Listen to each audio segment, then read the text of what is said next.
Years of Israeli blockade is imposing more hardships on Palestinians in Gaza, depriving them of even basic social rights.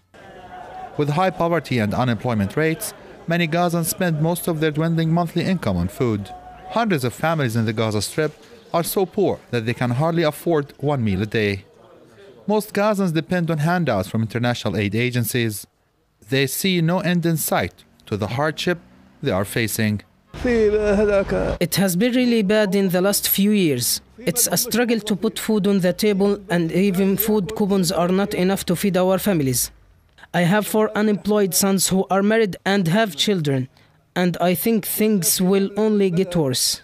The Gaza Strip, with a population of nearly 1.7 million, has been under a tight air, land and naval blockade imposed by Tel Aviv since 2007. Experts believe that things will get worse if the blockade is not fully lifted. Gaza's economy will deteriorate, unemployment and poverty rates will see a further surge. The blockade is imposed by the international community and the Israeli regime.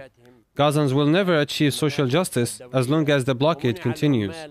Currently, the unemployment rate in Gaza is above 32%. For things to improve, all crossings must be open, and there should be free movement for goods and for people.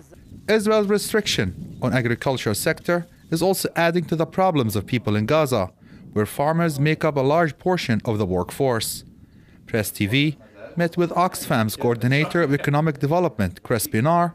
He had this to say. One of the biggest impacts has been the loss of employment within the agricultural industry, which is the biggest employer by a long way within Gaza. The collapse of that industry through the blockade has seen a lot of people without employment and livelihoods. And so the projects that Oxfam do try to develop the opportunities for those livelihoods, and in particular for small-scale farmers who don't have equity or a fair share of the markets. People in Gaza see Israel and its aggression as the main reason behind their worsening living conditions. A multitude of problems, including unemployment and poverty under several years of Israeli blockade, made life a daily struggle for most Gazans. Ashraf Shannon, Press TV Gaza.